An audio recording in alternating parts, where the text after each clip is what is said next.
특수 의사결정의 유형 나와 있죠. 먼저 1번이 특별 주문에 수락 또는 거부가 있습니다. 실제 시험에서 제일 많이 나오는 건 요 1번, 2번. 그 중에서 특히 1번이 제일 많이 나온다. 1번이 제일 많다 이런 뜻이죠. 특별 주문에 수락 또는 거부. 그래서 자 먼저 264페이지 특별 주문에 대해서는 밑에 이그젬플 11-4번만 해결할 수 있으면 돼요.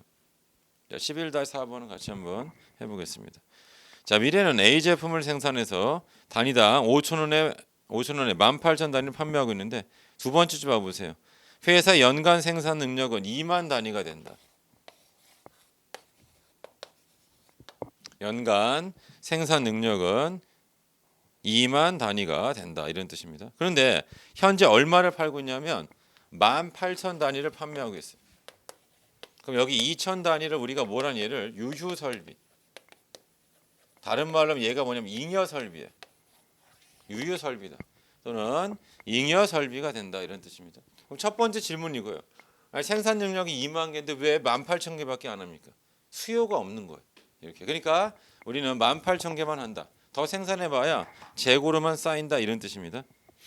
자 그런데 세 번째 줄 보시면 이렇게 나옵니다. 아니, 첫 번째 보시면은 끝에 최근에 회사는 제품 단위당 3,500원에 원래는 얼마나 5,000원짜리고 3,500원 70%. 그러니까 특별 주문은 대량 주문이에요. 대량 주문 5,000 단위니까 값을 싸게 3,500원에 달라고 요청을 받았습니다. 그럼 이걸 수락하는 게 맞냐? 그래서 여기 보세요. 특별 주문 5,000개가 꼭 들어와요. 그러면 이 빨간색 부분을 뭐라고 하냐면 얘를 기존 판매를 포기한다. 그리고 이게 바로 이게 기회비용이에요. 이게 기회비용이 된다 이런 뜻입니다. 무슨 말이냐면 이런 질문도 있어요. 선생님 제가 특별 주문은 2,000개만 받으면 안 됩니까? 안 된다. 특별 주문은 all or nothing이 돼요. 전부 다 받던가 아니면 기각하든가 양자택일을 해야 된다. 마치 뭐가 똑같냐면 우리가 이제 식당 같은 데 가서도 아까도 보니까 테이블 위에 밥 먹을 때 보니까 예약석이 있어요. 이렇게. 그러니까 쉽게 말하면 이제 이러한 것들이죠. 우리 예약석이라고 하는 게 누가 단체 손님이 이제 들어오는 겁니다. 그러니까 예를 가지고 어떤 데 좌석이 한 200석인데 200석. 근데 한 180석이 이제 보통 찬다. 20석이 남아 있어요. 근데 갑자기 단체 손님이 들어오는 거예요. 얼마가 50명이. 그러면 단체 손님 거를 이렇게 찜을 해둬야지 예약석으로. 그럼 우리가 이제 다른 기존 손님들이 식당에 가서 자리가 있길래 앉았더니 뭐라고 손님 죄송한데 오늘 여기 예약돼 있어가지고요. 오늘 여기서 식사를 하실 수가 없습니다. 이렇게 뭐 얘기할 수 있습니까? 그러니까 그 얘기는 뭐냐? 기존에 오던 손님들을 되돌려 보내야 된다. 되돌려 보내야 된다. 이게 바로 뭐냐면 기회 비용의 개념이 된다. 그런 뜻입니다. 자, 그래서 첫 번째가 특별 주문을 수락하는 경우 기회 비용이 얼마냐? 기존 판매 포기죠.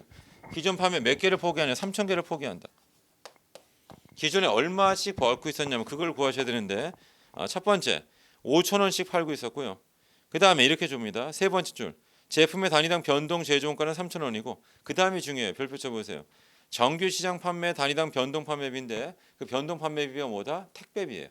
택배비. 그러니까 제조 원가는 3,000원이고 택배비 1,000원이니까 최소한 얼마 받아야 돼요? 4,000원 이상 받아야지만 미치지 않는다. 이런 뜻입니다. 그래서 특별 주문의 UCM은 어떻게 되냐면 일반적인 판매는 5,000원이고 생산 원가는 3,000원이고 택배비 1,000원이 들어요. 그리고 얘는 특별 주문에만 발생해 택배비는. 그럼 이게 뭐냐? 여기 기존 판매 UCM이죠. 단위당 공원이.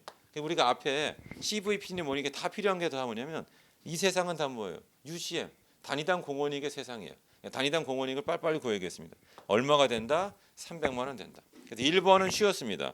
공원이익이 얼마가 된다? 300만 원 된다. 그러면 이제 2번이에요. 특별 주문을 수락해야 되냐 거부해야 되냐. 그럼 제가 해보겠습니다. 특별 주문 수락시죠. 이익이 증가하는 것도 감소하는 게 있는데 특별 주문 5,000 단위고 주문 단가는 3,500원이고 생산원가는 3,000원입니다. 이때 1,000원을 빼면 된다 안 된다? 안 된다. 왜냐하면 택배비는 일반 판매만 있고 특별 주문은 지가 용달차 가지고 와가지고 지가 지 거를 가져가겠대요. 이렇게. 그러니까 배달해 드릴까요? 배달비는 1,000원인데 아닙니다. 냅두세요. 제가 가서 가져가겠습니다. 그 얘기입니다. 그러니까 이게 특별 주문의 UCM은 500원이고 5,000 단위니까 이익이 얼마 증가한다? 250만 원. 대신에 뭐가 발생해? 좀 전에 기회비용 300만 원 발생한다.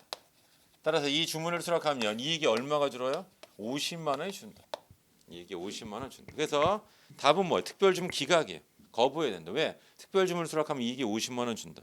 자, 이번에 3번은 뭐냐면 3번은 연간 200만 원 월세를 지불하면 생산 능력 5천 단위 생산 설비를 우리가 도입할 수 있다. 그러면 생산 설비 5천 단위가 증가하게 되면 기회 비용이 발생할 이유가 있다 없다? 없다 이런 뜻이에요. 그래서 그럴 때는 여기 기회 비용이 발생하지 않아요. 대신에 임차료가 발생 200만 원. 그럼 얼마가 돼? 50만 원 플러스. 그래서 결론은 뭐다? 특별 주문을 수락한다. 이 패턴을 좀 아시겠죠? 이때 이제 주의할 게 이제 아까 2번 같은 경우 265페이지가 보세요. 제일 위에. 자, 가로 1번하고 가로 2번에 동그라미 1번을 저는 묶어서 했어요. 그러니까 5천 단위 곱하기 3,500 마이너스 3,000 여기. 그러니까 인간마다 사람마다 풀이하는 방식이 조금씩 달라요. 이렇게. 그러니까 책에 있는 풀이하고 제가 지금 칠판에 푼 거하고 조금 내용이 다르다 이런 뜻입니다.